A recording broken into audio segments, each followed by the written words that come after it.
because it's episode 199. I was going to have to fight George to say that.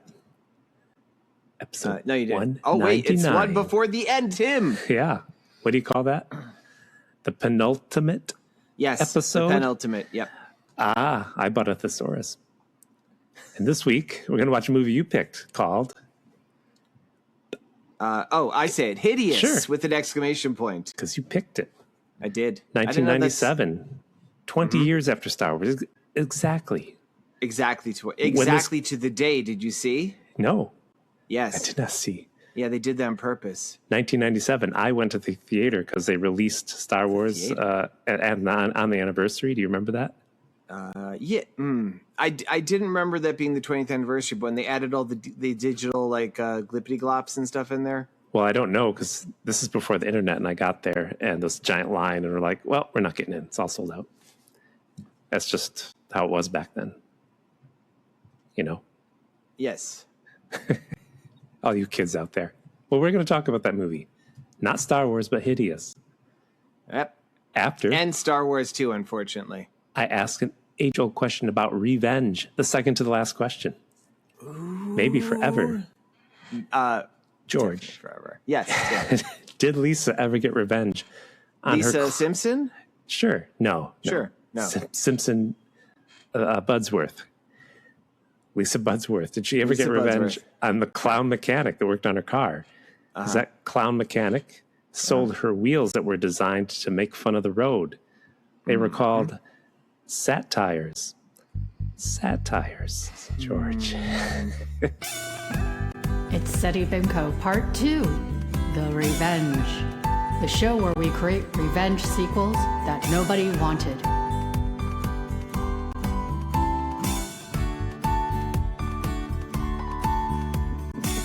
SETI BIMCO, Part 2, The Revenge.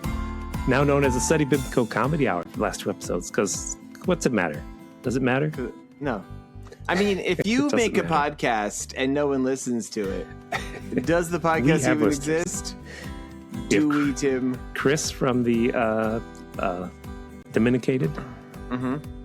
But not Chris, our friend who never listens to the show. Chris, our friend who never listens to the show. We have Doodle in South Carolina. We have Doodle. That's true. North Carolina. Don't insult the man. Don't insult the man. He's one of our 2 listeners. People from the Alabama Take. Some of them listen. Do they still, though? Who knows? If you are currently listening to us as we record our penultimate episode, if you're listening to us, I beg you, pause it right now because you're probably listening on a device. Just really quickly on your app, just on your phone, just fire off an email like, I'm here and I'm listening at setibimco with an E at the end at gmail.com. Write a letter for the last episode. Yeah, write a letter for this penultimate episode. Tune in. Do you want to talk about what's been going on, or do you not want to talk about what's been going on? Yeah, I do actually, because I actually want to be a little serious after coming in hot. So Tim and I are recording this on a different day than usual because we were going to record it last week, and that day I received some very sad news about someone we've talked about on this very show. Mm-hmm. My friend Tommy Lombardiz. Why just totally messed with his name? My friend Tommy Lombardiz, who is one half of our one-time sparring partner, Jack Kirby. He unfortunately passed away this week. Much too young. He was a really, really talented guy. He did art. He did music. He did curation of such. He made amazing-looking sandwiches and food. He was just like a guy who just lived his life to like the most. He was a teacher, right? No, that Mike is the teacher. Oh, Mike, sorry. The other guy. Yes. But I'm Tony. Well, I'm like, let me get this guy's name. Like this is Tommy was a teacher in many ways. Like, I attended, the ceremony for him a couple days ago, and it was pretty beautiful. The amount of people that came out, because this man's life touched so many people's lives, and it was very nice to see. I'm going to miss Tommy. He was a great guy, and I'm glad that when we had our battle with the Jack Kirby podcast, I don't think that we really they ignored it. I straight up told them. I think they maybe mentioned it once, but as like a pity thing, because they could have crushed us. They have a much bigger internet. And Frank Miller was on their show, so yeah. Exactly. And the biggest guest we've had is, let me see, flips through. You know who it is. Theo Peck. No, I know our biggest. I don't want to actually insult the person who has been our biggest guest. But, you don't? Okay. No. Why would you be insulted? Because... Anyway, okay, Natalie Kim. We won't get before off the I was track. on the show was our biggest episode, Natalie Kim. But let me just, if you're listening and you're still listening after this, if you think you'd give a chance, listen to some Jack Kirby, Raise a Glass to Tommy, Gone Way Too Young. Okay. And yes. I dedicate the penultimate episode of SETI BIMCO to the memory of my pal Tommy.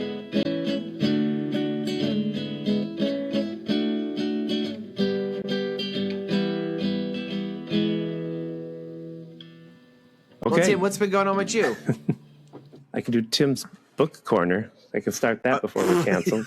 Wait a second. You're going to start a new feature of the podcast? Yeah, a new feature. Tim's book corner. Wow. This is a ballsy move. Like one episode before the end to start a whole. Are you going to write a theme song for it? I think you have to. Okay.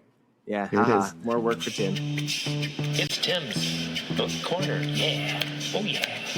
Oh yeah. Oh yeah. Oh yeah. Oh yeah. I'm reading George Saunders. Do you know him? Yes. Did you ever read Civil War Land in Bad Decline, which is a book from the 90s? No, I have not. It's a collection of short stories, and then there's a novella at the end. And as you can tell by the title, it's about, guess, a country called America. Civil War Land in Decline. So it's kind of weird to read something written in the 90s because the novella it's still kind of not happening, but it's more like, oh yeah, this is kind of almost happening. So that kind of thing. Sad, like it's sarcasm, but it's also like, good? oh, I guess our it's good that country you're is bringing going it in up, this right? direction. Yeah, I enjoy it. The other stories were a little bit more humorous. Sorry. Oh, so it's actually a collection of short stories. Yes. And I'm also reading. You could tell the audience I've been texting you pictures from The Strange Death of Alex Raymond by Dave Sim and Carson Grumbaugh. I don't know Carson Grumbaugh. And for people listening, if they know about Dave Sim, you support Dave Sim wholly, and you think that he gets a bad rap. If you don't know about Dave Sim, he's said some controversial things. I'll say I've never met him, don't know him. I don't like his views on women myself that I've heard him spout and other things. So I know I'm not a fan of him, but his book is full of minutia, like how did Alex Raymond roll his brush to make his ink lines. And I really love those pages. You say you don't like Dave Sim, but why do you have that giant tattoo of Cerebus on your my bicep? forehead? That's not your forehead, Tim. You don't know your bicep or your forehead. Yes, Dave wrote a comic and drew a comic called Cerebus for 300 issues. He started in 1977 and finished in 2003, was it? 6? Yeah, it started out as kind of like a vague Conan parody and became a misogynist screed. Because it stopped off at some interesting points before then. I'm really being very dismissive of a man who seems like I'm not colossal asshole, but is a talented cartoonist. I grabbed this book at the library, so I'm like, I'm not giving him money. I just thought I'd read through this book. So I figured that both these books, this and the George Saunders, must have come from the recent. You had recently were part of a book giveaway. Oh, that was just kids' books. Oh, it was only kids' books. Okay. Tim, yes. gave away books to kids. I have a funny and memory. Then he got arrested. Some of those books shouldn't be in children's hands. It was a kids' book giveaway in my building, in my neighborhood. I have a funny memory of Cerebus because when I was a kid, I finally got a few issues. I was a teen. I had no comic store near me. I'm like, this is cool. He's a talking pig or aardvark. He's an aardvark, but he always calls himself ground pig or earth pig. Yeah, he lives with like humans. So, but I remember that the letter page was written by his then wife, whose name I'm forgetting, but she was like the editor and the publisher. And the letter page, she was saying, well, sorry to say Dave and I are getting divorced, but I'll still be here as the editor. I'll be writing the editorials. I'll be publishing the books. And a few issues later in the letter page, it was just like 4 issues. She said, well, turns out I can't work with him either. I'm not going to be publishing the book anymore or writing this anymore. It's kind of funny to watch their marriage. I love that that's exactly when you joined on just in time for that. And that was kind of like the beginning of the end for him, because that's when he became a terrible misogynist after, right? I didn't follow his career. I didn't love Cerebus after that. He wrote big, long, giant stories, and I thought the short stories were funnier. I was just there for the laughs. The laughs, the laugh riots. You spelled laughs with 2 F's, right? I do. Yeah. I spell enough with just nuff, N-U-F. Yep. Man, have I ever mentioned in this podcast how, like, as a kid reading Marvel Comics, I thought Nuff was a guy. For those of you who don't know, Stanley would write in the comics, he'd always write Nuff said in the old Marvel Comics, and it was spelled apostrophe N-U-F-F. Mm-hmm. And I'm like, for some reason, the first place I ever saw it had a drawing of a guy with a big nose, and I thought that was Nuff. And I was like, it's weird that Stanley talks about this guy Nuff all the time. I think I thought that early on, too. Okay, so I have a vague memory. I'm not a colossal dummy. Those weird things comics do with words. Although I knew what bi-monthly was, and bi-week and bi-yearly, I learned stuff. I learned stuff in comics. German. You know a lot. Garten Himmel. So much. You read Captain America, you're going to learn those terms. Oh, I figured I was about to call it Nightcrawler German. I know Nightcrawler German. I could say Katzchen. I could say Garten Himmel. I could say Zumtaufen. Yep. Yeah. An episode before the end. We're going heavy in the comics, everybody. Should we talk about this movie, or is there anything else we mention? Do you have a comic? Oh, we have other stuff. Do you have a comic book you remember the day you bought it, where you bought it, reading it, because it was like something happened that day, and like you just remember that comic because it was an amazing comic? I have a lot of comics like that, actually. I thought it'd be like a one special thing. No. For me, like, there was so much of, and especially in the early years, because comics, I mean, obviously, we didn't mention this, and if you're listening to our second to last episode, and you're like Tim and I are both cartoonists. Mm-hmm. Neither one of us is straight up superhero comics, but we've been influenced by that sort of stuff. I remember a few things. I mean, I've talked about I remember a couple of issues of Conan I got as a kid that were I remember an issue of Archie I got where they were they were barbarians, and that was what I remember specifically. Yeah, it was like an Archie spin-off thing, and like I remember Archie was very muscular, and it was very disturbing looking. And but like, I mean, one of the things I really remember is did he make Veronica and what was the other one? Betty. Did he make them bow before him and hear their lamentations? No, but I think Reggie did. Okay, Reggie was the bad guy. I don't remember what Jughead did. The comic I remember above probably all else, though, is the first issue of Mighty Thor that my mom got me.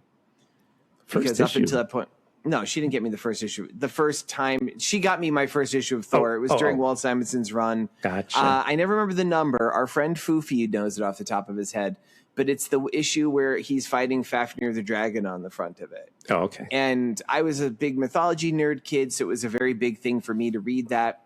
And additionally, Walt Simonson, who is the writer-artist of that, his artwork was very challenging for me because I've been seeing a lot of like Sal Buscema and John Buscema stuff, like like the stylization of Walt Simonson. I remember just staring at it and not knowing for the longest time if I loved it or hated it.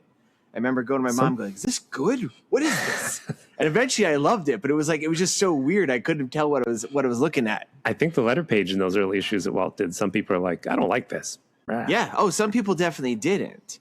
I loved it. And like there could have been a throw of the, because I was like pretty young when that was coming out. There's like a throw of the dice. There's a universe where I'm like, this guy sucks, and like I'm a different person. But like me looking at this, I'm like, what? I remember it was particularly, there's a picture where like Thor is wheeling around and his fist is very close to the front of the camera, and it looks so big. And like I think he's talking to either Sif or Amora the Enchantress or maybe Lorelei, some woman. I can't remember who it is in this one. And his fist is like bigger than her whole torso. I'm like, what is going on here? Now I love it. I was even then I decided I loved it. It was on the cusp. I know it's wrong to say, but when I was very young and first got my reprints of Steve Ditko Spider-Mans, because you couldn't find it easily.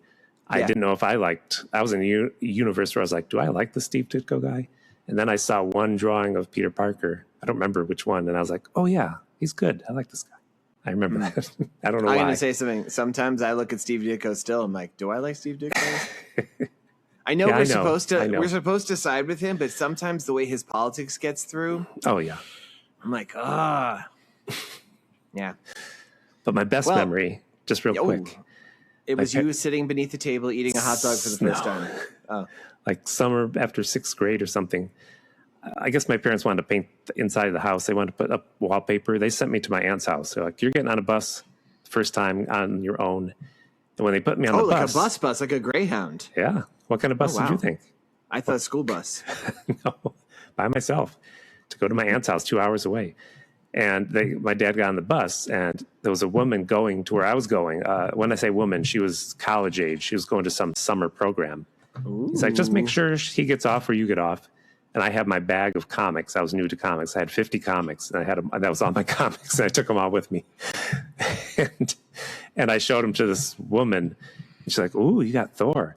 I like Thor with the long blonde hair and all the muscles. Oh. He's my favorite. And I'm young, and I'm like, what is she talking about? Like, she's so interested.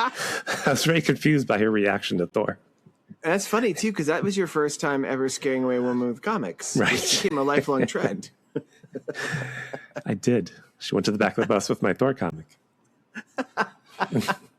I never saw her again. And that woman was Louise Simonson. Maybe.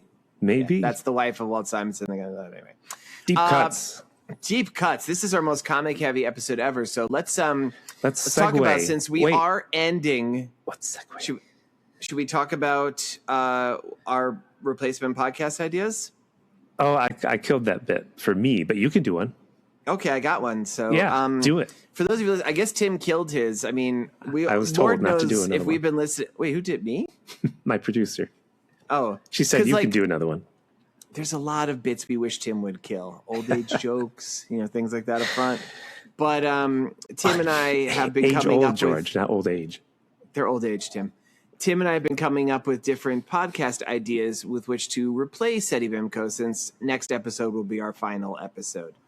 And I've been playing off different ideas, and I came up with one. Like, I actually listened to an old episode or two of Seti Bimco, and You're stealing from ourselves. There was one where I misspoke, and you just made a big deal of it, but it inspired me because I accidentally said in this episode City Bimco.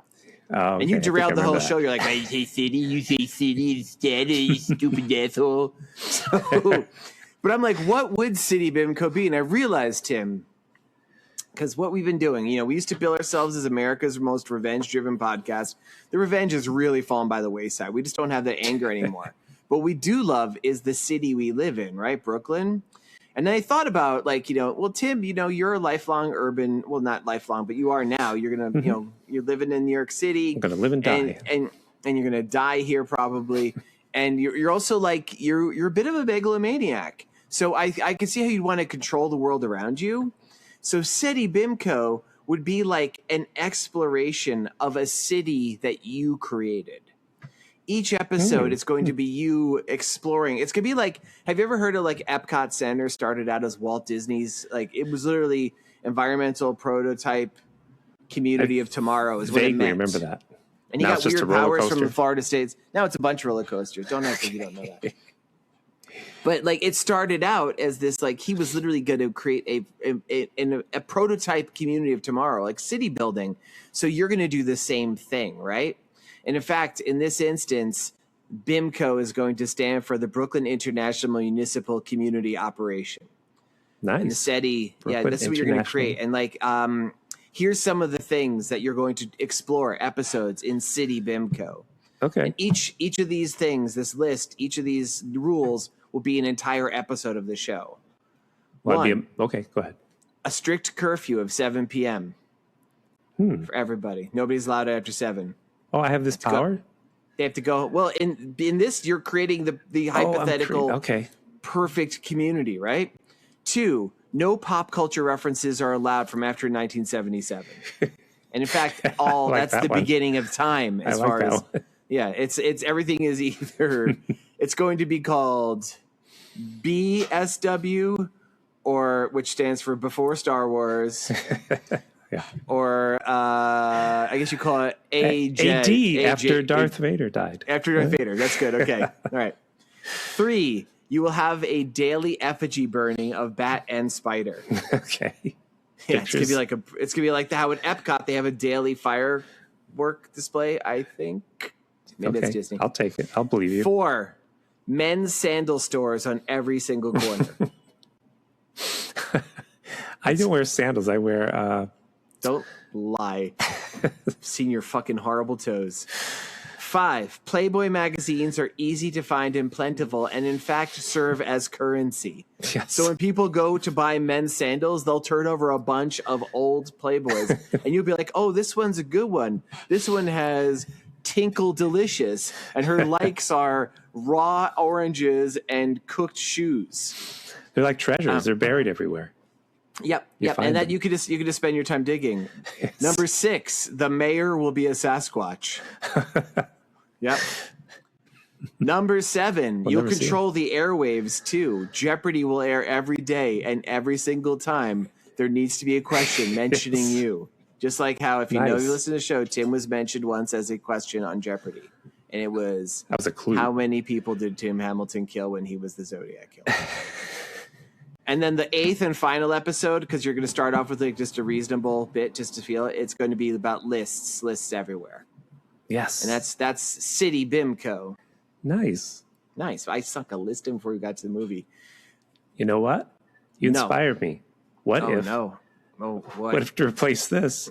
Yeah. You said a city. What if City Bimco became a sentient being? Oh, sentient Bimco? A sentient Bimco. What if you took all 200 episodes of City Bimco and put them into an AI and let it create... Man, people thought Ultron was bad news. Good Lord. I would give it some organic parts so that I could check on its health. I'd ask it to cough, and it might sound like... So you then... You have a soundboard set up? Doesn't sound very good, does it, George? No, and in fact, the organic part you give it, I'm assuming it's a pair of men's testicles. Yes. That's fucking rough. Let's see what its heart sounds like.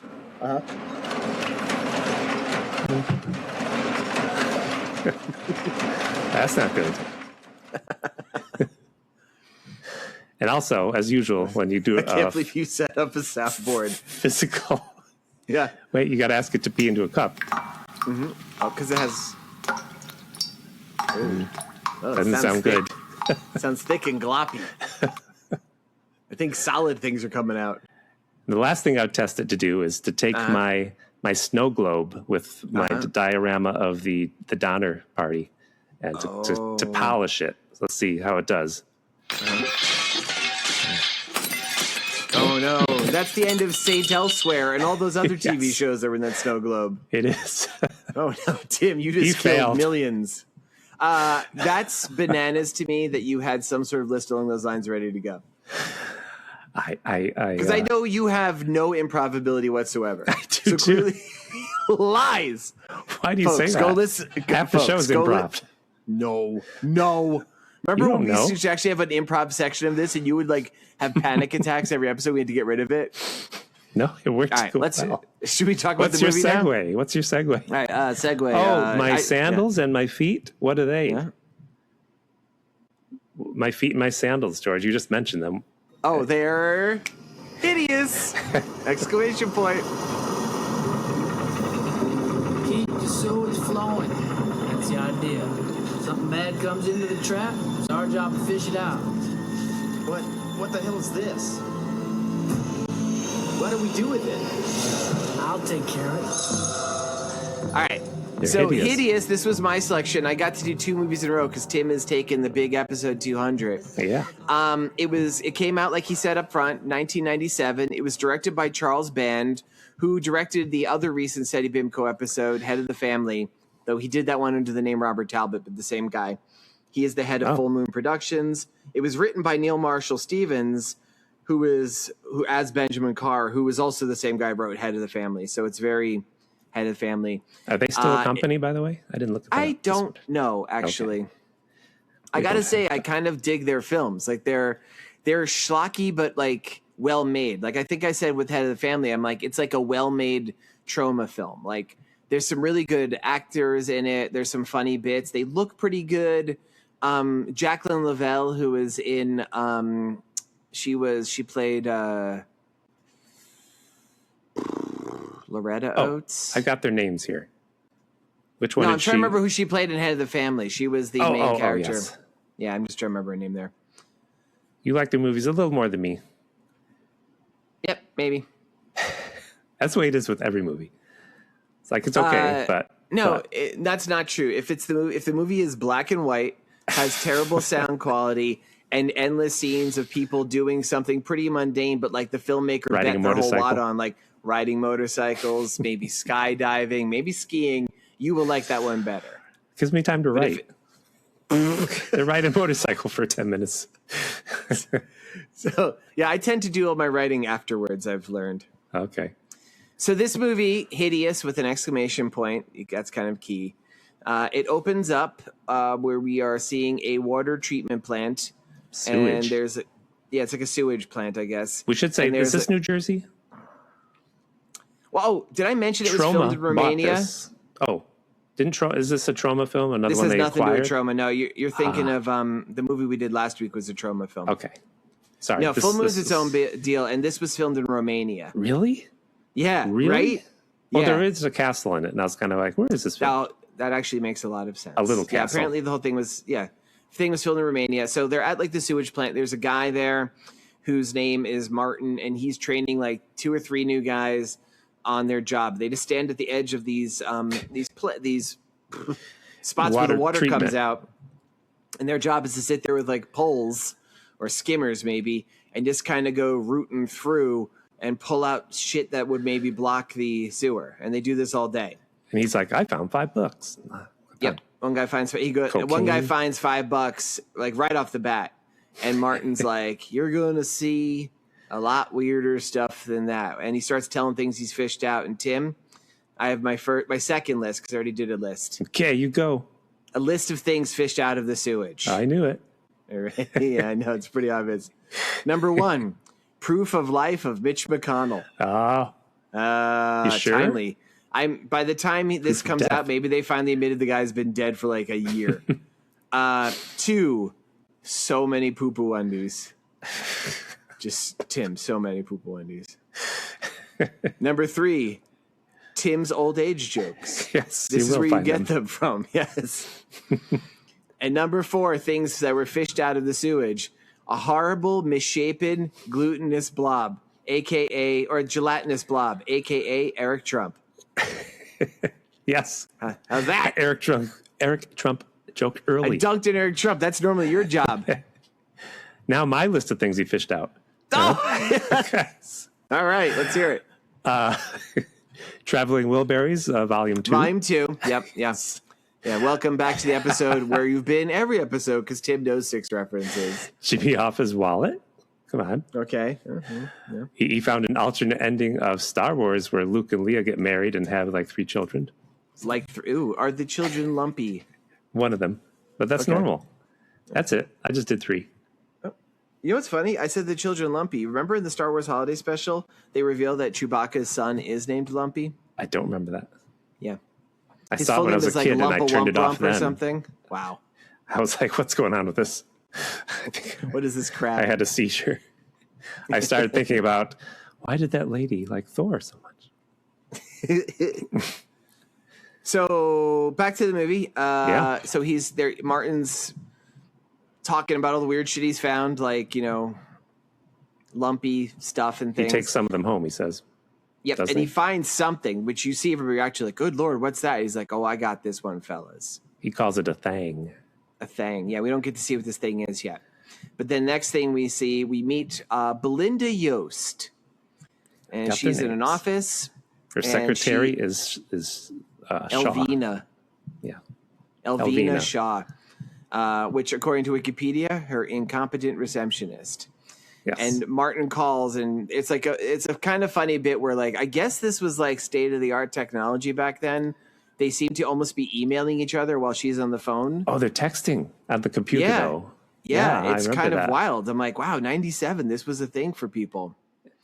And Elvina is an idiot. She doesn't seem to know how to put people on hold. She's asking, she's telling her boss, Belinda, she's like, that guy Martin who calls you sometimes on the phone. And she's like, well, tell him I don't want to talk to him yet and stuff. And then, they finally get on. And she says this great line at one point. Belinda says to Elvina, honey, if I wanted a thinking receptionist, you'd be working at Burger King. I don't quite get it. Yeah. Oh, because she'd be fired and work at Burger King. I just got it now. One. I was thinking, does she own a Burger King? So Elvina manages to put together Martin. A meme of someone working at Burger King. Yep. And what's the meme, Tim? Back then, a little lady saying, where's the beef? That's Wendy's, Tim. It's a hamburger meme anyway. Anyway.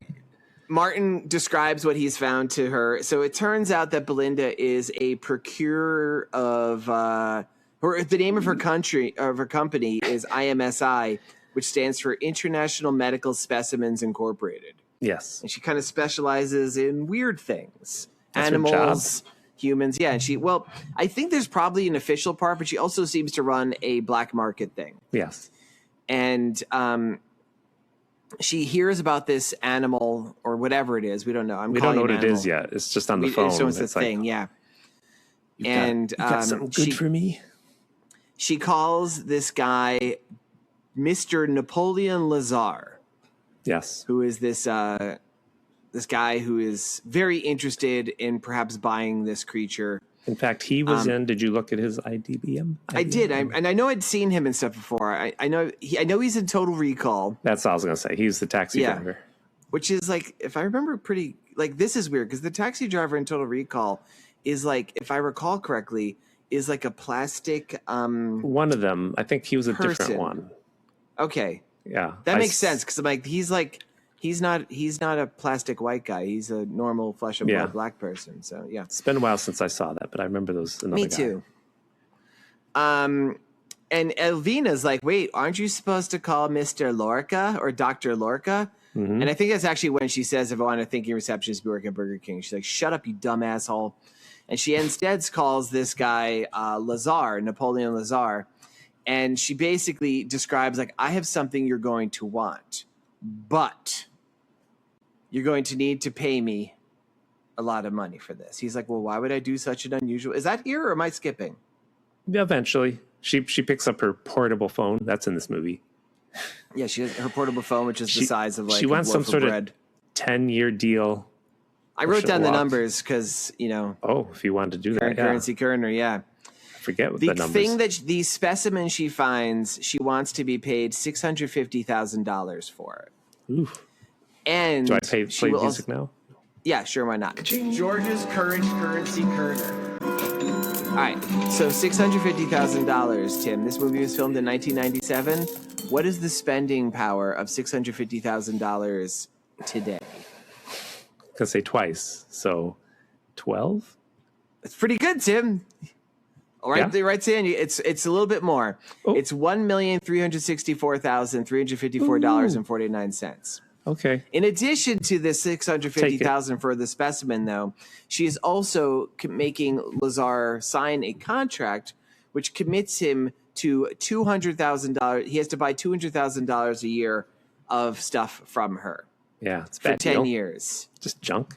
And he keeps being like, "Why would I do that?" She goes, "Trust me, you're gonna want to do it when you see this specimen."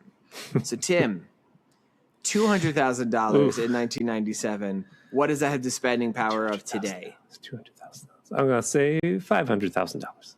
Now it's weird that you doubled it before and we're very close, and now you actually went over double. So you overshot it. $419,801.38. I'll never win. But Tim, yeah, I got to put a big however here.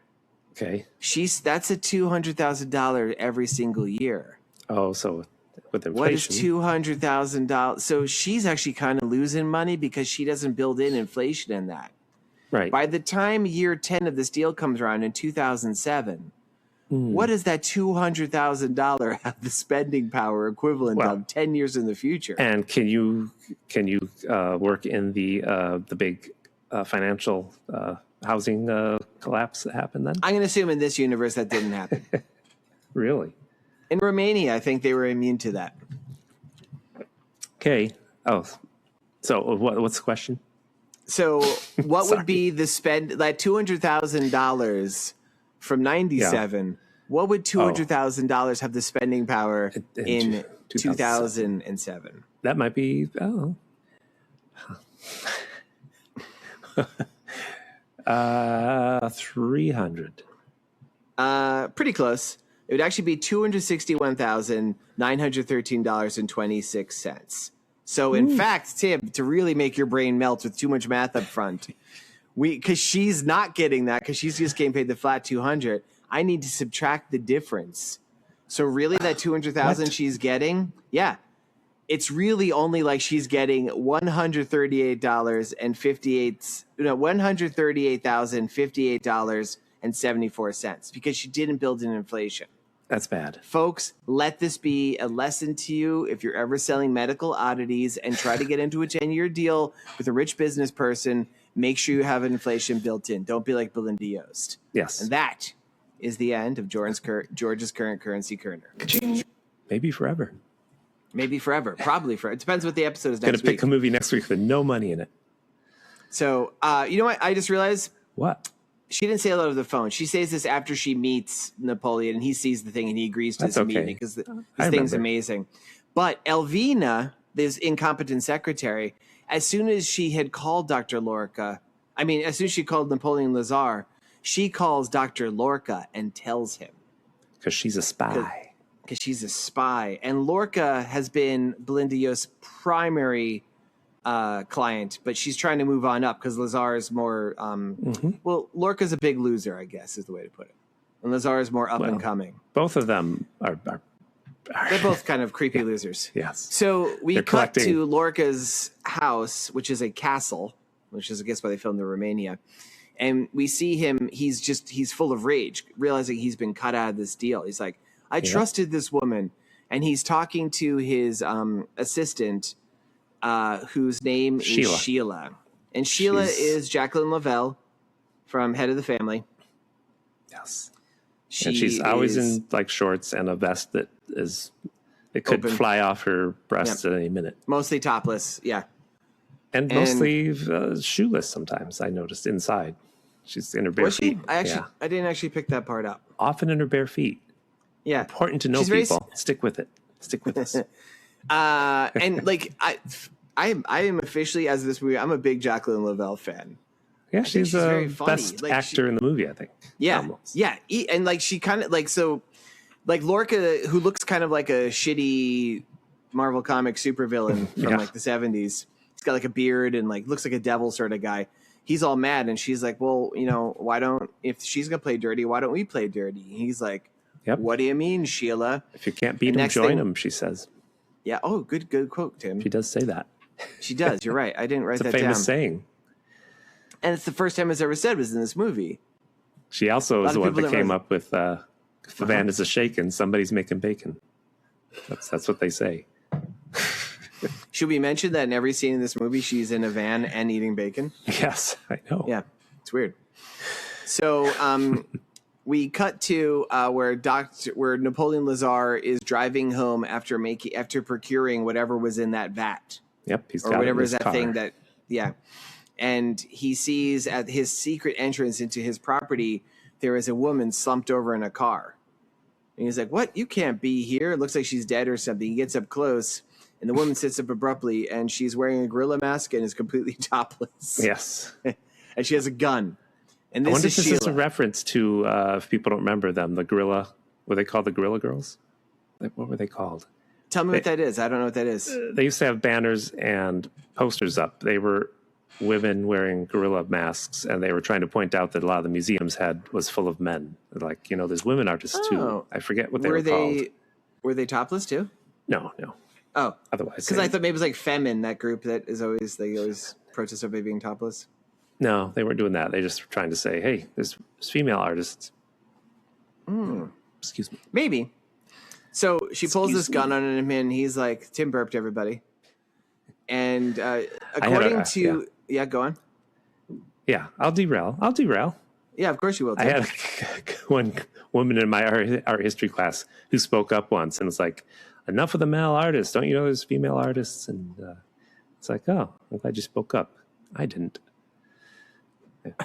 I'm just saying, I was surprised. The teacher's like, yeah, I know, but we have to teach these people we all know. And I got some female artists coming up. Anyway. It's a good story, Tim. But it is, this is a bit of a feminist statement because as she's holding up Napoleon, he's like, why are you walking around? And what are you doing walking around with no top on? He asks her. And she goes, and she's doing a funny voice the whole time, too, which is the reason I'm like, I think I'm the world's biggest Jacqueline Lavelle fan right now. She's like, I'm free. I'm proud. I'm a woman. And she takes him, and it's snowy out. She takes him, she handcuffs him to a tree. Well, it's Romania, and, in Romania. Is it always snowy in Romania? I think so. Okay. We should say this movie has a castle, a dirt road that's snowy, and that's about it. I never see really much of a downtown or anything else. No, we see, there's the castle, because it mostly takes place in the castle. Yeah. There's a couple of roads. We see the offices of Belinda Yost. Yes, I guess we did. We see the office of the private eye guy, maybe. Inside, though. Yeah, you're right. We don't see outside much. After she handcuffs him, and he's like, my wallet's in my front pocket, and she goes, well, let me go look at your car. He's like, wait. Yeah. And she goes and pulls out like the cooler that his thing is in there. And he's like, I wrote this all down. What? Wait, there's nothing of value in there.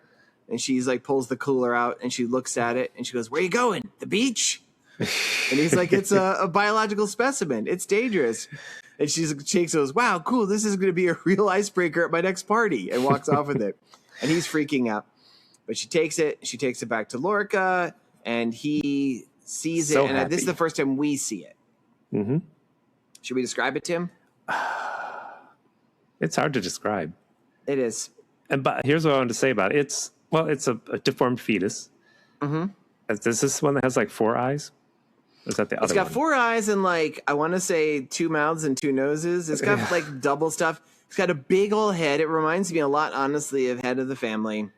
But he's got 3 others, and I'm like, the 3 others are just as bizarre. I don't know. This one, I don't know why this one's so special, because the other ones are also bizarre in different ways. Yeah, and I have pretty good descriptions of them that we'll get to them. He takes it, he puts it into a big jar, and he seems grossly. I hope seems sexually aroused by it. He kisses the jar, right?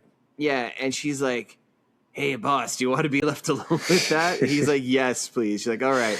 She goes, I'm going to go clean up. He sleeps next to her, right? Yeah, and probably does more. We don't see that, luckily.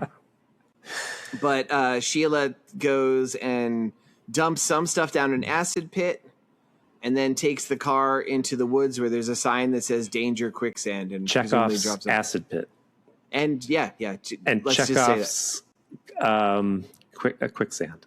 I was going to say that, thing. and I honestly can't remember why it is. Well, so maybe we'll get to it. You will. Let's say that. I will say I took my notes days ago and didn't get a chance to relook at it. So some of the stuff I only remember from the notes at this point. As long as we're funny, George. Yeah. So while he's asleep, after he does whatever unspeakably thing he does with this, we see this weird misshapen, giant-headed, multiple-eyed fetus. Its eyes open up. Mm-hmm. And all these tentacles shoot at the top, which were computer graphics. Oh, I didn't even think of that. Yeah, pretty nuts, right? In 97? I mean, I guess that was probably when Jurassic Park was already out, so maybe it's not that weird. And they did Terminator 2 or almost 10 years before. I was thinking that was really... So, but still, for what cost this money. Is not the highest cost... it probably cost them $1 billion. It's Romania. Back then. Yeah, it was in Romania. They only are just starting to text each other in this movie. They only started to text each other in Romania. They only had that one meme with the where's the beef? That's still the only meme that Romania has. Wow, Tim, I hope we don't have any Romanian listeners because we don't anymore. Oh, I wanted to say. Yep. If you wanted to say these exist in the same universe, you know what these fetuses remind me of? They kind of remind me of dead Garbage Pail Kids. Oh. That's what I was thinking. I will agree with you, but I will say this. And this doesn't mean they look great, but they look way better than the Garbage Pail Kids do. Well, I just mean ugliness. That's yeah, they're very ugly. Garbage Pail Kids were not pretty in any way, shape, or form. No, they're gross. It's like they live in garbage pails. So Lorca. That's the point, George. That's the point. Wait, this whole time I finally get it. Okay. Lorcas falls asleep after whatever he does, and the specimen wakes up, and like its tentacles shoot out, and they go into the other jars next to it, and they all get brought back to life too. And here is the description, because I honestly couldn't tell what they were supposed to be for the most part, because they're just weird. Always in darkness. And in darkness, but according to Wikipedia, here is what they are. So the one, I already said, big head with 2 pairs of eyes and 2 mouths and maybe 2 noses and stuff. One of the things is a large blob with a face sunken into its folds. Didn't really. A stocky, brutish, muscular creature resembling a hairless ape. I could remember that one. He held a knife. Yeah, and a gaunt, skeletal creature with porcupine-like spines for hair. Yep, he's a porcupine. Yep. And they all wake up. And they we don't see them do anything yet, though. Throughout this movie, before I forget to say this, they don't make them that scary running around. Do you remember the episode of The Twilight Zone where a spaceship lands and there's an old lady and a tiny spaceman comes out and the old lady fights? What? This is a fucking classic Twilight Zone. And Remember, it's the 50s. Tim, I'm several hundred years younger than you. But haven't you seen all the Twilight Zones? No. Believe it or not, even though I do respect Twilight Zone, I have seen like a handful of episodes. Well, I have not made it a point to see all the episodes of a TV show that was made decades before my birth. This is they don't have great special effects in 1950s when they made this. So a spaceship lands, a tiny spaceship lands. It's like a human-sized woman, and the door opens, and you see little legs coming out. And you don't really see the astronaut because they can't film that. And are they sexy legs? Yes. Nice. Tell But me more. he goes into the walls, and you hear him walking around, and she's looking for him because they do battle. And it was really effective when I was a kid, how creepy you hear these little footsteps behind the wall up on the ceiling. And they didn't do any of that with this because we don't see them run around much. They're not the most sophisticated puppets. And I think they could have done more with them walking around, sound effects. I kind of feel like they don't really work well outside of the jars. Yeah, they're not scary Like they don't all. show much of them, yeah. Anyway, wanted to say that. All right, so George has to watch that episode. No. It's great. I'm not going to ruin Tell the me ending what for the you. episode is. I will. I'll send it to you. In fact, insert it into episode. So maybe if we have any listeners, they'll watch it too. We could do it for next They episode. all know it, George. It's a famous episode. While the little creatures are being reanimated, Napoleon Lazar, I guess, has been freed. We learn this 14 hours later, and he's gone to Belinda, Yost, and Alvina, and they go to a guy who is a private investigator named Leonard. Kankor. And they want Kankor, yeah. Oh, no, Cantor. Name. I'm sorry, Cantor. Okay. Kankor would have been weirder, yeah. Mm-hmm. And they wanted to hire him to find out who the thief is. And of course, he's like, why not go to the police? They're like, duh, come on, we're selling human body parts here. So he gets it. And he basically immediately, like, he realized, like, he puts 2 and 2 together, and he kind of, like, is able to do a shakedown on Alvina to make her admit that she was the one who did it. Like, she cracks like an egg. She cracks like an egg. Yes, that was sitting on a fence just before that, or a wall. Humpty Dumpty. We're doing Humpty Dumpty. She cracked. They couldn't put it back together again, George. Yeah. Okay. And Belinda hears that she betrayed her, and she yells, "You're fired! You're fired from everything! You're fired from the fucking universe!" Tim, I have a list. Oh. Other places, because that's a big jump from everything in the universe. I figured I should establish some other places that Alvina has been fired from before this job. Yeah. Number 1, Burger King. Remember, if she had wanted receptionist, she'd work at Burger King. She got fired from there, so bad sign. You just ad-libbed that. No, I did add the one after the other restaurant, but number 2, Chick-fil-A, after she accidentally came into work on a Sunday. Oof. Yeah, she didn't know. They're religious. Those of you who don't know, Chick-fil-A is Christian. They're like, we're so high and mighty that we don't open on Sundays, but we will use our money to persecute gay people the way Jesus wanted. They're not allowed to kill chickens on Sunday, George. That's all. That's right. Yeah, Jesus said that.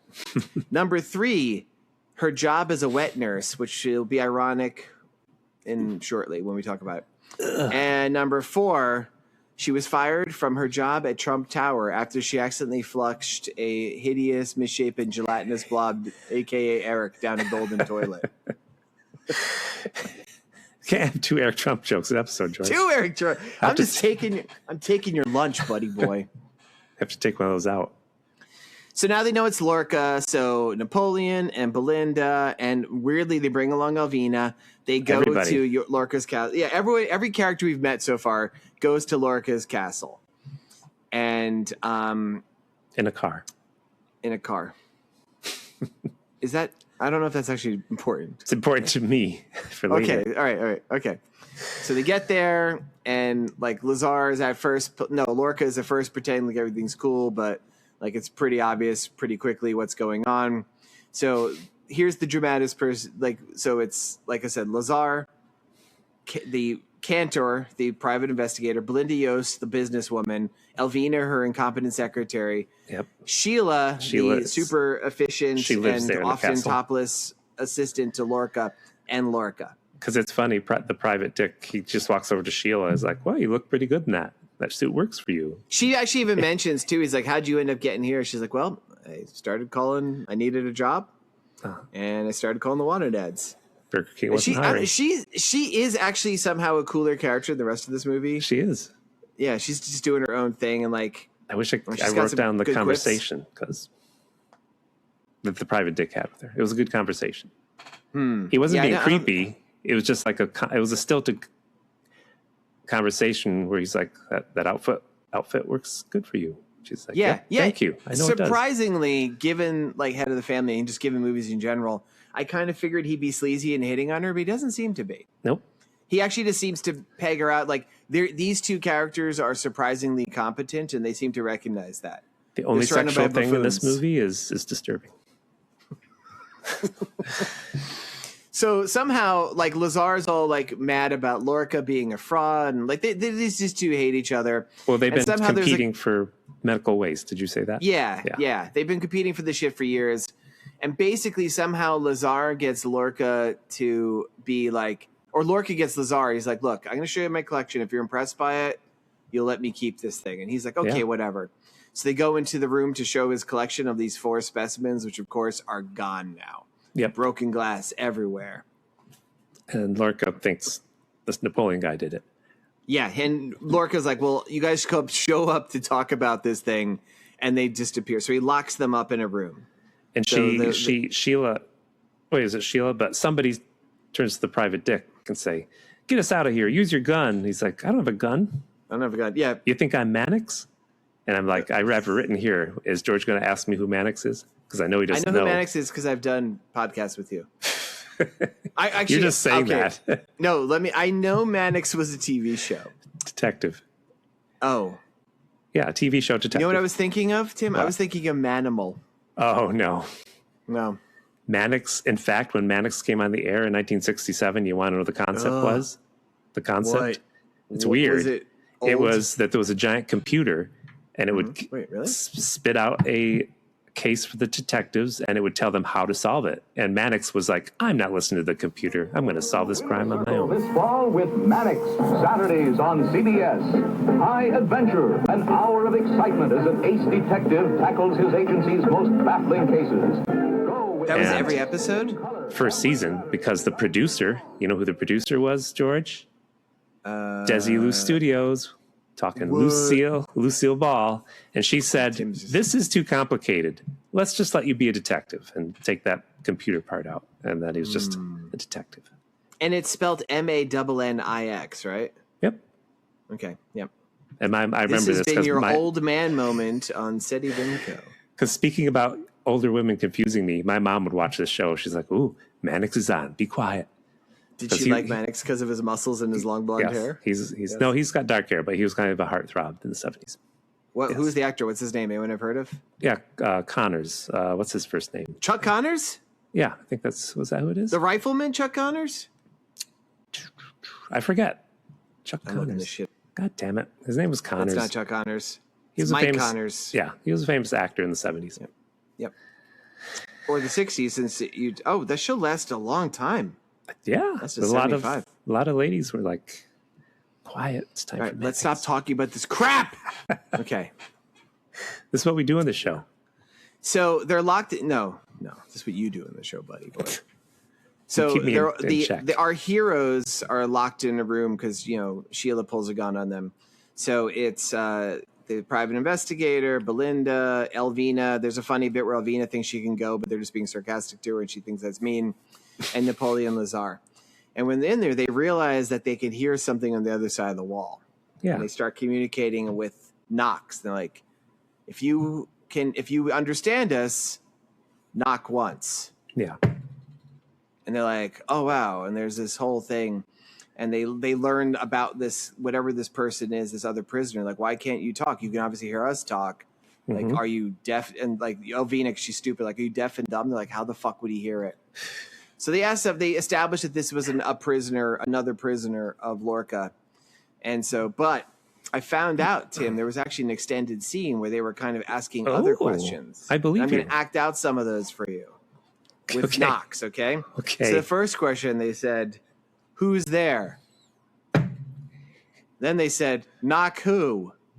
Uh-oh. Then they said, you're not going to make me like do some sort of hack who's on first sort of thing, are you? And he goes, because that means no. And then they asked, are you a terrible, misshapen, gelatinous blob?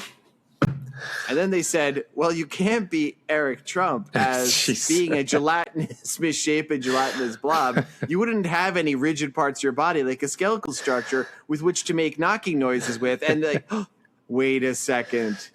Is Donald Jr. with you too? Jesus. Eric Trump is just, man, do you think he'll recover from this, Tim? I don't know. He may stop listening. Yeah. He also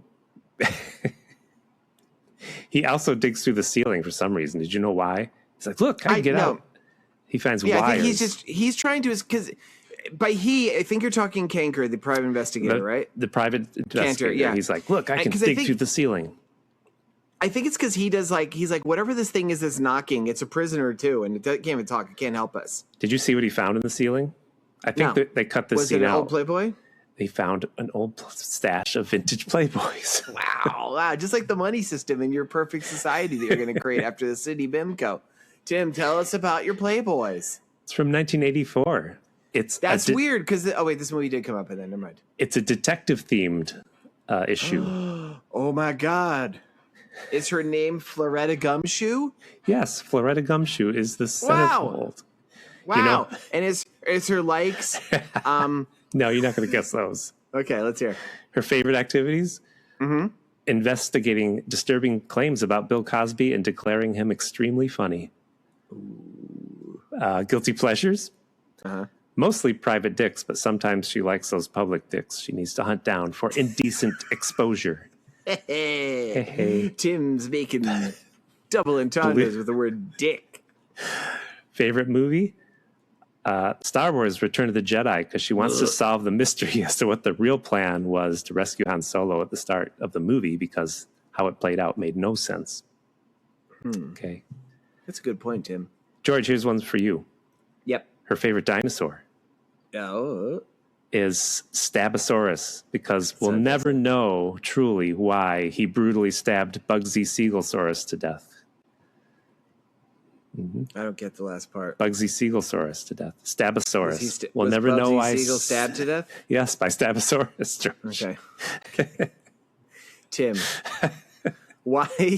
I thought that was my best. Why in a somehow, even though you were talking about an animal, a fictional animal that must be dead for at least 66 million years old, you still chose the oldest reference imaginable. Like all the people that died by stabbing. That have existed in the centuries. Bugsy Siegel. What? That name works well, man. The foods she craves, she likes the Olive Garden salads because she wants to get to the bottom of the bottomless salad mystery. Tim, Olive Garden didn't exist in '84. This is all I lies. think it did. The first Let me one see. I'm in looking this up. Romania. There was one in Romania, I don't think that's true. and it wasn't bottomless then. It was Does totally Olive with Garden bottom. not have a Wikipedia? They shouldn't have one. Shouldn't. Yeah. Oh, George, Yes, Tim. they were knocking on those questions. You left something out. I did. What was I leaving out, Tim? That they did knock back once, and the private dick said, "Who's there?" And the creatures said, "Fetus." And he The said, creature that can't speak yes, said and communicate only through knocking He said sent it. fetus. He sent it through Morse code. Oh, And Dick said, actually, there was a line where they were like, "Do you know Morse code?" They're like, somebody would have to know Morse code there, so as well for that to work. He said, "Fetus who?" And Fetus they said, who? "Fetus and peanuts. We're very hungry." All right, that sucks, but actually it's Fetus, pretty funny. because they are Fetus, fetuses. yeah, fetus, yeah. Yeah, it does suck, but one episode left. Folks, can you get through this grueling horror show?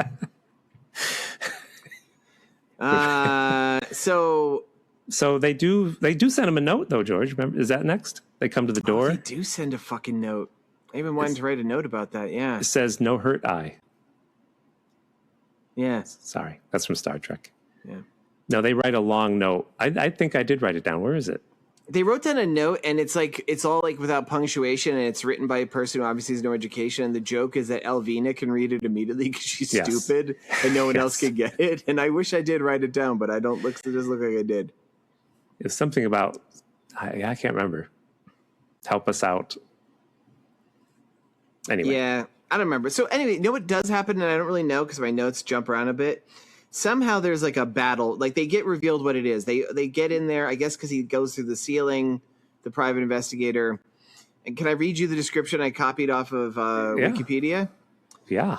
Yost goes to gather the specimens because they've been revealed. But then she falls on the one creature with the porcupine and gets its That's right. spines in her butt. True. The hairless ape creature attacks Sheila because they're with Lorca and Sheila now. And the blob grabs her gun and starts shooting at them, and they have to run away. Yes. They barricade themselves in a bedroom, and they're all just in there talking. And Elvina is sleeping in the bed because she was freaking out.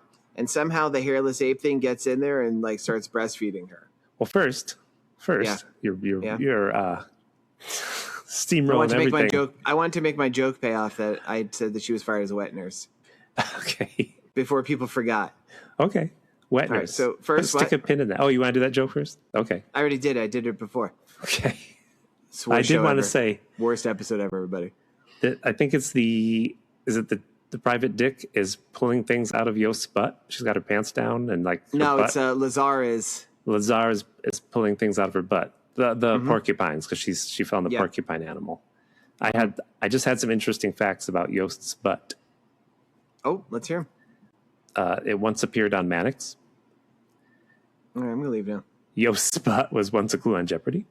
What was the clue? What was the question? Tim I don't- Hamilton that's wants a lost movie to with his time. butt in it. Okay. And her butt only smokes unfiltered cigarettes. Oh, that's so gross. That's it. That's the part I was. Well, I guess you did have a list for it, so I did steamroll over it. You're right. So then, yeah, so we're up to the one. They're talking, and a creature like sneaks into bed with who is it? Elvina, the stupid secretary. Yes. And it's like breastfeeding her, and she wakes up and she starts screaming, and then she runs out of the room they've been held prisoner in, and like hits a balcony, falls over, and dies. Well, can we talk about the fact that was a puppet sucking on a human breast? It was very disturbing, and it had all sorts of like sticky, drooly stuff on it. It was very wet looking. There's only a few I things. will say, Yeah. What? it actually really looked like it was too. Like we were saying, these puppets are maybe not the most sophisticated puppets. Like whoever was the puppet disturbing. maker was, who I did want to look up and I forgot to. Like they really made sure it's got to be able to make good suction with the human breast. Jeez. There's only a few things worse than watching a puppet suck on a human breast. Oh, another list, everybody. What else? Well, Tim, what's worse? watching a puppet named that's actually a Muppet named Elmo suck on a human breast. Okay, that would be worse. It'd be upsetting too, because Elmo is canonically 4.5 years old. Yeah. Oh well, that could be the tail end of breastfeeding. So, if you're one of those kids that does it a little bit too long, all right, Yes. okay. The other thing, watching Eric Trump suck on a human breast. Can we? Gotcha. Can we call him a hideous, misshapen, gelatinous blob I don't know. every time? It's not technically libel, but not technically. Is that it? Only 2? Oh, only thing worse than watching. You only had 2, huh? I did. Wow. I have. How about watching occasional co-host Kevin Coblasto suck on a human breast? Yes. Yeah. Okay. There. Hi, Kevin. You like this movie, Kevin? Well, actually, there's not that much No. compared to the last movie. Not as much nudity. I mean, Nope. Jacqueline Lavelle spends the whole movie kind of topless, but you really didn't see anything in the one scene where she got the gorilla mask on, and then this unfortunate scene, and I guess like the lady's butt when she's getting quills pulled out of it. Yes.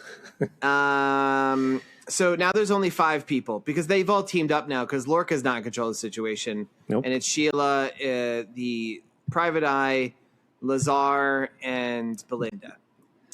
And Lorca and Napoleon still fight each other all the time. Like, yeah, and they even like full on getting into a sword fight. oh, that's right.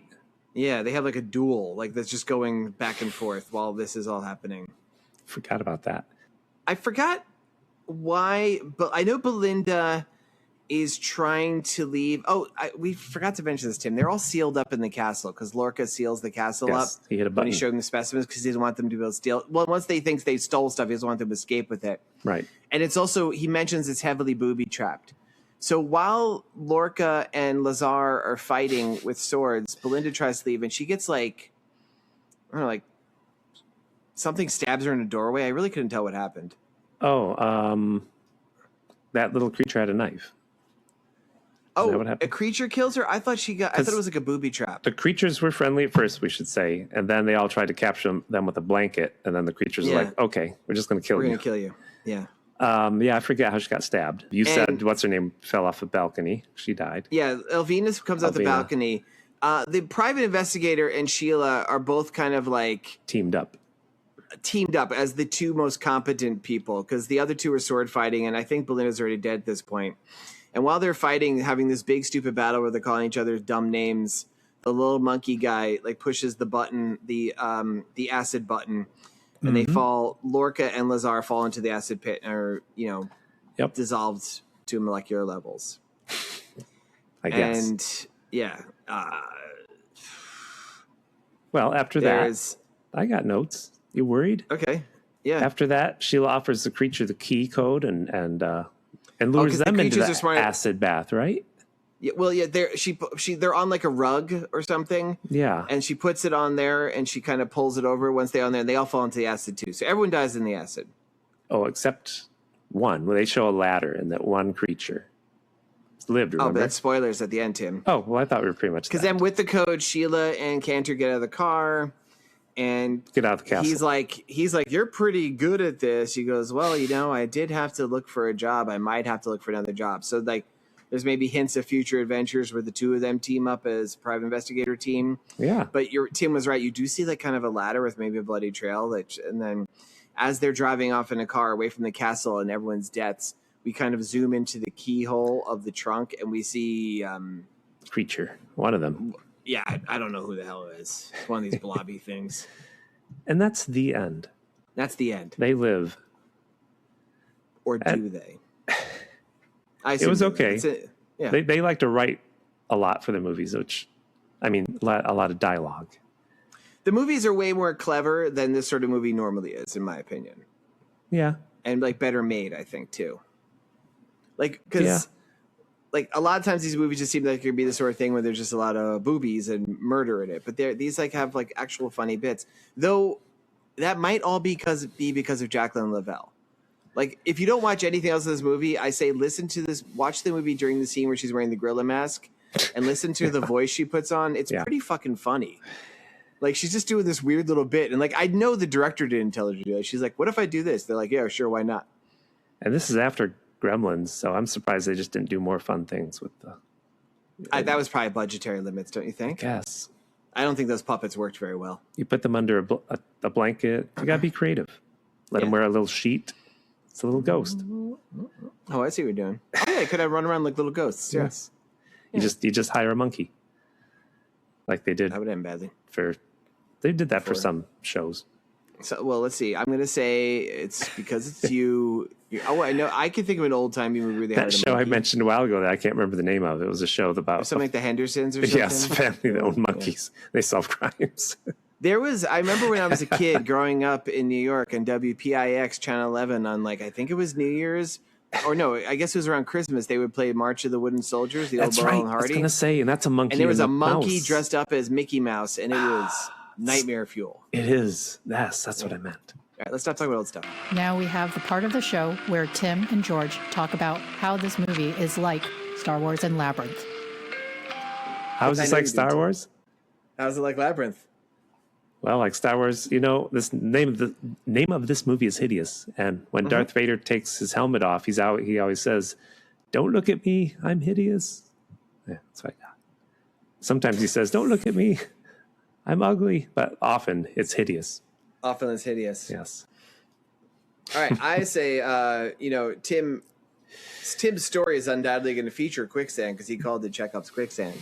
But we do see the big danger Quicksand prominently displayed. I posit that quicksand is, in fact, the bog of eternal stench from Labyrinth. Okay. Yep. That is a joke. All right, that's my joke. All right, you want to go first? You can get your. It is funny Quicksand story out of the that way? they showed us Quicksand and it never comes into the plot again. Well, they used it as the excuse to get rid of the car, which is the exact same way they got rid of the cars in Head of the Family too. And so I think wherever the Psycho. guy who wrote this and Psycho, the guy they're just doing they're like, okay, this is like an easy plot thing. This movie was really funny because they never showed us Quicksand. It was just a fucking handwritten sign that said "Danger Quicksand." Right. Isn't that what happened? Everybody. Happened what?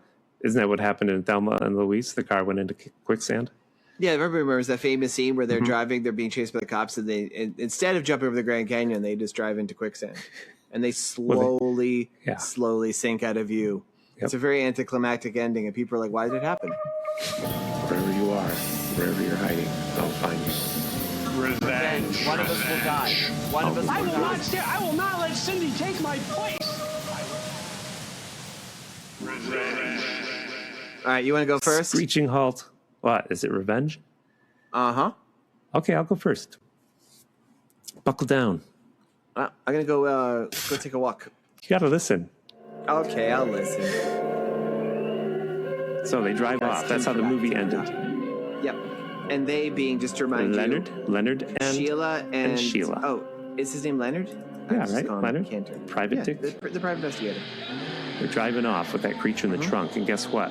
The car breaks down right away in the road. Engine trouble, or like the tire goes out. Well, it just conks out. It's like this. It's just like. Let the Tim just stood up. Oh, okay. The car made that sound. Oh, now I know why you had the soundboard ready to go. Oh, car breaks down.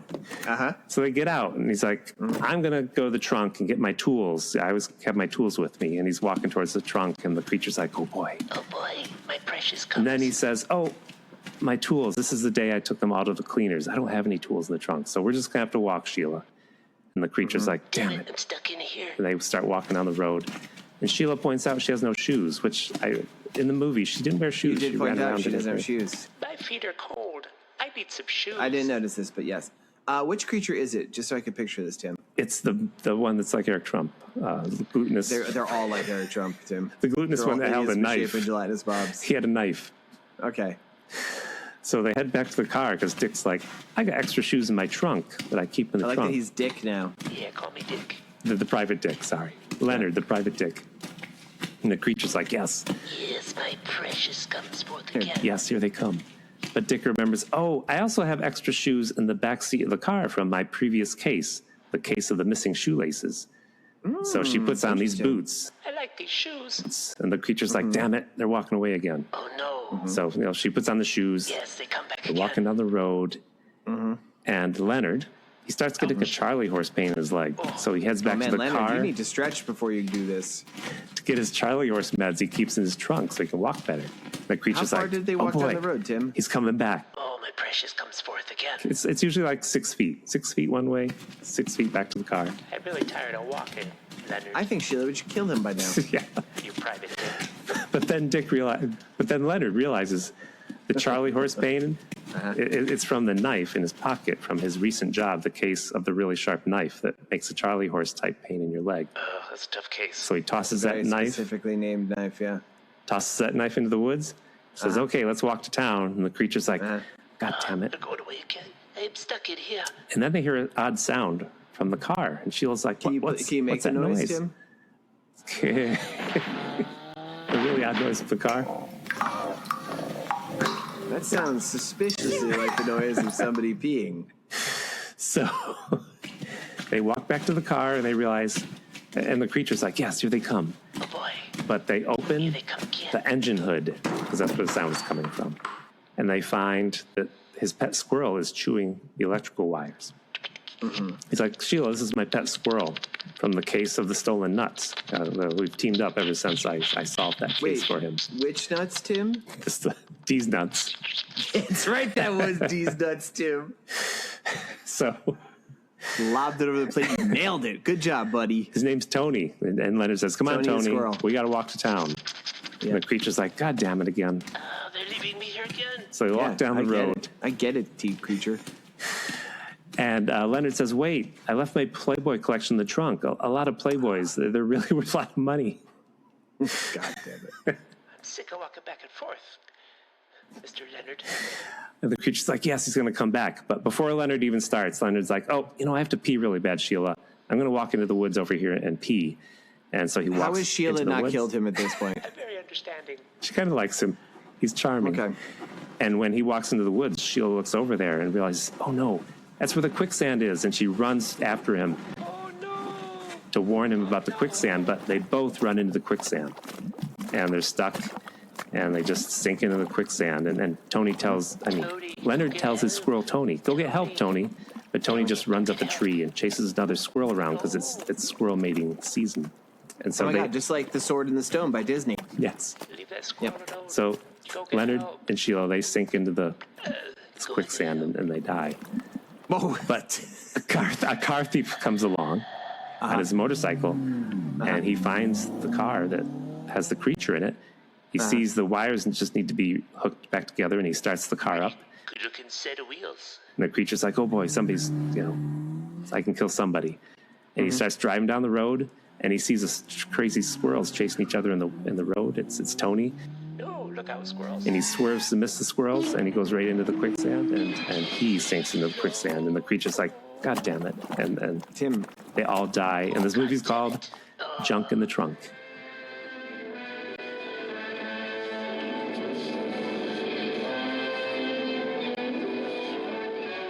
Tim, that was too long. Don't care. Yours are as long as mine. I see them every No, week. they're not. I see the length. It's just because that's In the because of the file. laughter of mine. All right, that was actually pretty good, though, Tim. I liked it. Well, thank you. All right, Thank you. so my sequel, my revenge sequel, Tim. Should I start the music You're now? gonna be, yeah. Tim, you're gonna be shocked to hear this. It's about Uncle This Ben. movie we watched. This movie, which name I forgot, Hideous. Hideous. I just had to look it up at the top. It's actually a sequel itself. Okay. It's a secret sequel to Head of the Family.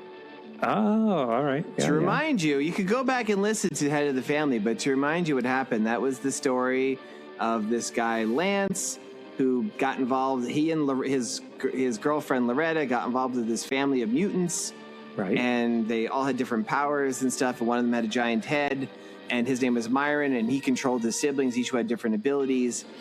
And the way the movie ends is everyone is dead except for Loretta, played by Jacqueline Lavelle, who plays Sheila in this movie.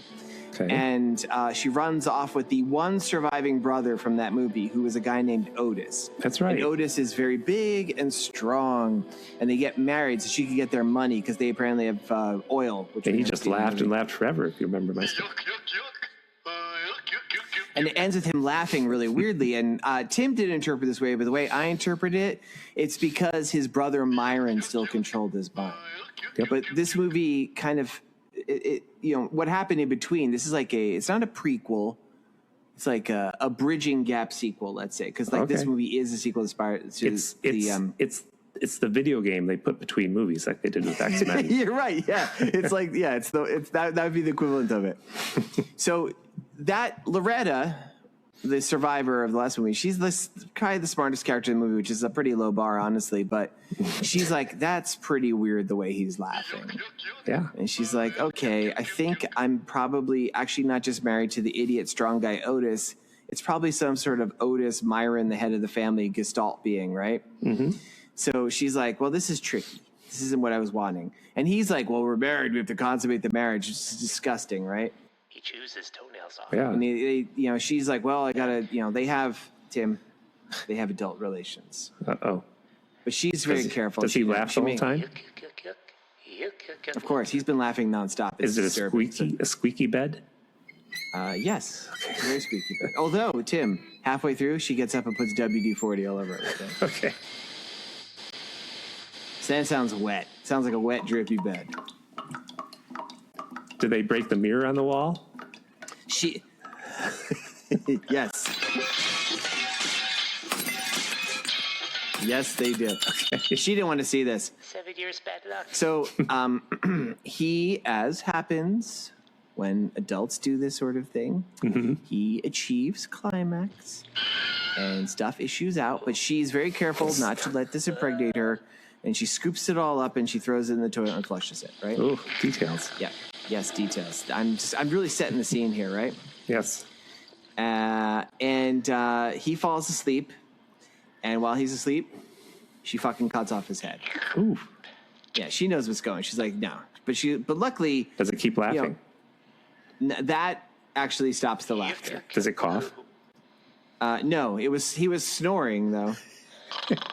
Oh, he was snoring. Okay. Yeah. He was snoring and it's cut off abruptly, but his snore sounded kind of like a laugh, like... like that, right? Okay. She cuts off his head, and she flees the country. She moves to Australia. Ooh. And in Did she get an Australian accent, George? Kind of. She's a character. She had like a southern accent in the first movie, and she gets a little bit of a southern accent, so her voice changed. It's going through some shit, right? Mm-hmm. But she did successfully. She got all that money, and she used it to create different businesses. Like she creates a didgeridoo business. Nice. And a dingo babysitting service and such. Dingo ate my baby. And because she's an armadillo, what? And because she's an Australian, she's kind of finding herself. She just starts like walking around topless a lot. Because if you watch that last movie, like Loretta Oates was very comfortably naked. She does like half this movie completely nude. Maybe it's legal there. I don't know. It is actually. She's allowed to walk around topless in public. It's legal, but it's still unusual, like the way it's in New York City. Yes. And so all the Australians are like, what's with that crazy Sheila? What's she doing? And she just go up to Bill and she goes, wait, what is it? I'm proud. I'm woman. Because that's what her accent becomes. Yes. Her southern accent reaches with the Australian accent, kind of like, runs out. She lives there for a few years, walking around topless all the time, maybe wearing a mini skirt. Barefoot a lot. So didgeridoo business goes out of, it closes down eventually. And she's like, you know what? I still have a little bit of money, enough to get me back to the States, but I'm not going to go back to that shitty town in North Carolina. I'm gonna move back to she actually realizes she doesn't have money. She moves to Romania. Ooh. Yeah. And while she's there, she's like, I have to create this new identity for myself. And she thinks about how in Australia, all those people used to call her a crazy Sheila. So she takes the name Sheila. She starts flipping through the pages, and she finds in the want ads, Dr. Lorca is looking for a person to be his personal assistant. She goes, why not give that a chance? Let me call him up. I'm calling him. Nice. So that all brings it together. But the bit that is really important. Did she do a stint at Burger King? She didn't? No, she actually was the person who worked at Burger King when Alvina waited on her and got fired. Okay. Because, Burger King says you would do it your way. Yes.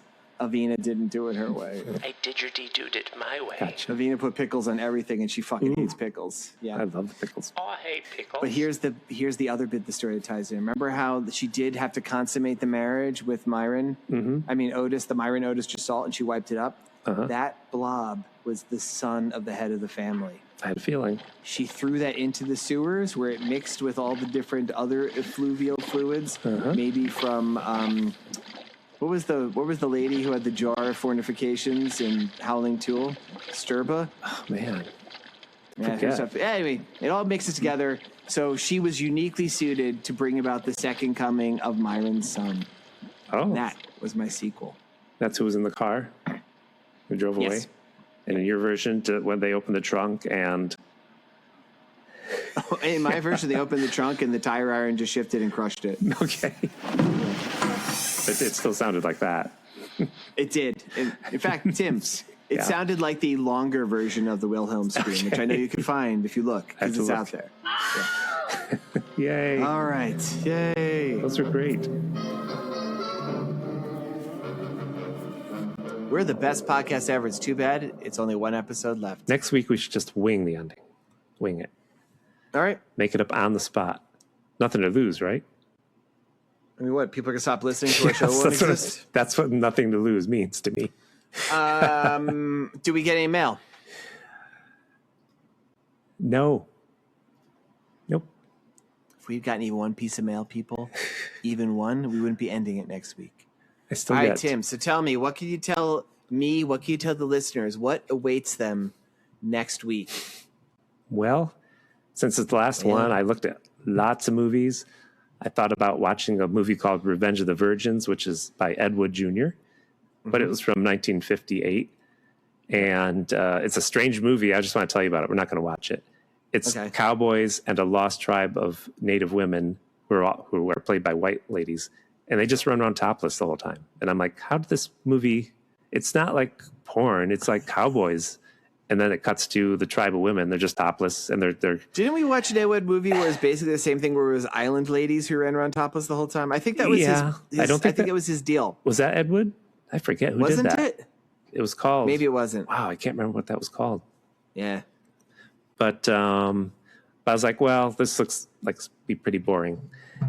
And also, it was, I don't know who made that, because it started off really jingoistic, like this was the last tribe of Indians, and they refused to worship Christianity, so they had... You're still talking about that old Seti Bimco episode. Am I? Aren't you? No.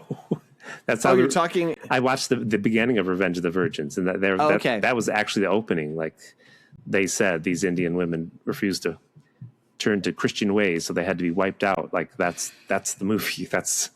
Damn. Anyway, I looked at a lot of movies, but here's what we're going to watch. What do we watch, Tim? Oh, we're also I wanted to choose because of the name. They Saved Hitler's Brain, but that's also from the 50s. I don't know. You're doing this to spare me the agony of watching a 50s movie? And I also wanted to watch a movie actually directed by James Cameron, because he directed Piranha 2, and that's like supposedly an awful movie. Are we doing Piranha 2? No. I scrubbed some of these, and I tried to find one I was sure was going to be fun. So this one's going to be fun. We're going to watch Ninja Terminator. It's on Tubi. It's from 1985. Ninja Terminator. I scrubbed it a little bit. There's funny stuff in there. There's karate fights or judo there's looks. Oh my God! Is that former governor of what? No, okay. I don't think saw so. There's like one white man in the movie, one white actor. Yeah, guy Richard Harrison. I thought it was Jesse the Body Ventura. I wish. Okay. All right. And are we being joined by any guest stars next week? Kevin Coblasto is coming. Occasional co-host Kevin Coblasto and me on one episode. I did be double the nasal voices coming at you. I can edit this one, I know for sure. I talked to John, and he's like, let me see if my schedule allows it. He's a little bit mysterious about his this and that. He is mysterious.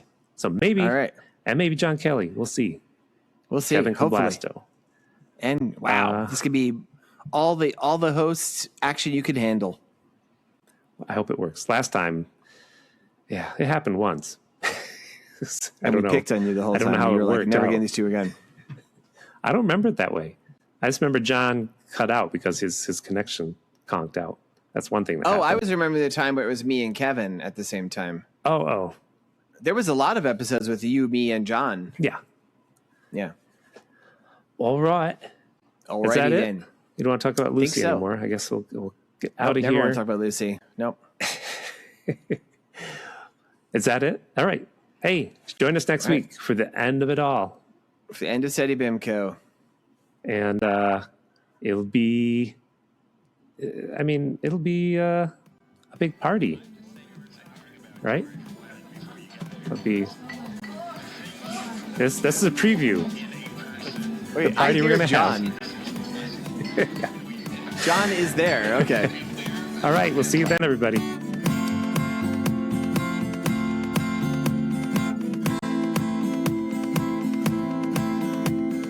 This has been a Pity Party Line production. Party line, it's a party line.